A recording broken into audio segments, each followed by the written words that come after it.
Kakatapos lang ng Love Die Repeat kagabi at maganda siya. Pinagbigyan ko na panoorin ito sa una pa lang dahil sa konsepto pa lang, simula ng mga offerings ito ng pasilap ng 2021 at 2023 na parehong na-delay. Hanggang ngayon, na-review ko na yung first 15 episodes na ito, which basically yung nilalaman nun ay yung contents na may expect mo sa palabas na ito.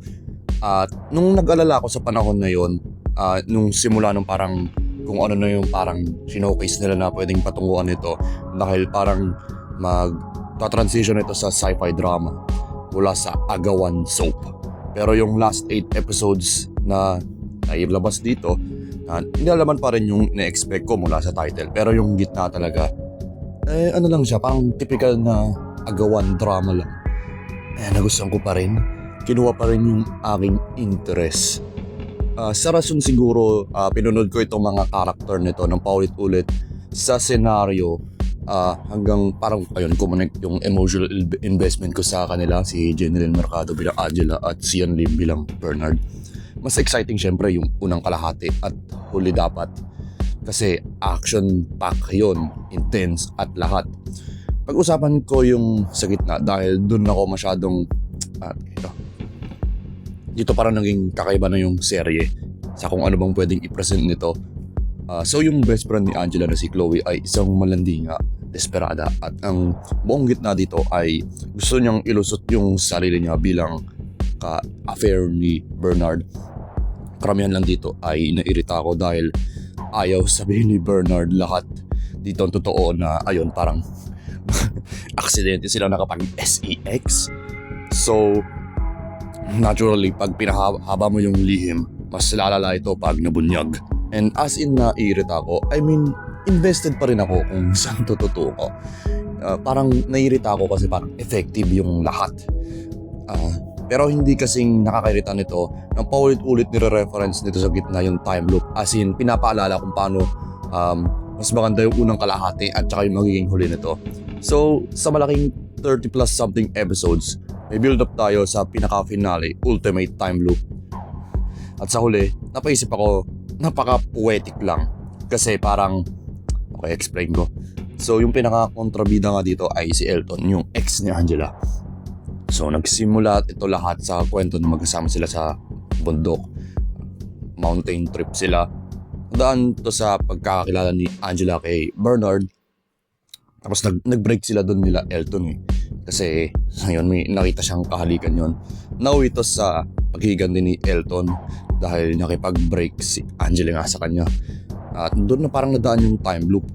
Kasi siya yung parang dahilan kung ba't paulit-ulit na mamatay ito si Bernard. So ang sumunod ay nga kalahati. Kontrabida naman dito ay nandaan tayo sa para maging time loop sequence ay dahil kay Chloe. Nag-comeback yung main villain na si Elton. In-joke niya dapat na mas maging masama to si Chloe kaysa sa ano bang pinaggagawa nito para makipagtulungan ito sa kanya kung ano ba yung sa pabor niya. At ayun, kasi sa puntong yun nawala ng baby si Chloe galing kay Bernard. Sinisisi niya lahat kay Angela. So ang pinakamalaking baduy dito sa lahat ay natapos na nito dahil in-joke ko rin siya pabalik nila Angela at Bernard at magbago si Chloe at nakamove on siya.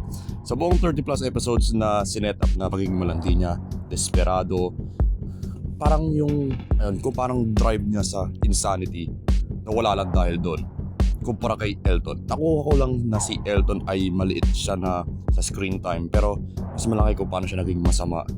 Tapos ayun, nag-focus tayo ng masyado kay Chloe pero parang ang bilis niya naman makipagbate. Parang na-redeem yun agad yung sarili niya dun sa finale. Also dahil time travel nga, may magulo na parang continuity dito sa palabas. Pero ayoko masyadong pag-usapan. Ayun, dahil hindi na mahalaga kung paano ko maapektuhan yung enjoyment ko rito. Kasi parang pares rin naman na may mga ganitong problema yung mga ilang palabas. Like, yung mga ibang movies like Back to the Future, etc. Ayoko mag-grumble doon sa isang premise na science fiction. Also, trend nga sa GMA serye reviews ko ay yung ending. Pinakamalaking problema ko sa lahat yung mga ending. So, nasabi ko nga siya siguro na naging redundant lang ang serye na to.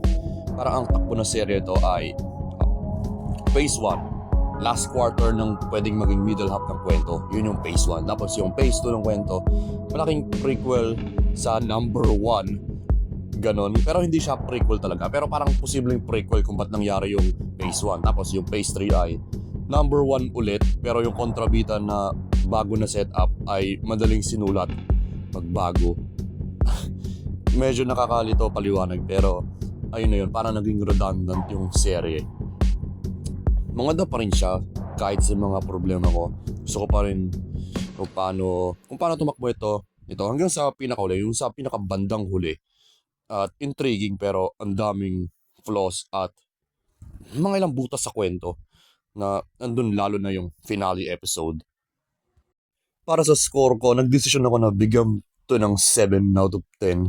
Mababang level ng 7. Only karamihan sa drama ng gitna at aaminin ko, naki-go with the flow na lang ako sa shifts ng kwento. So, ayun yung review ko sa Love Die Repeat. Sang-ayon ba kayo?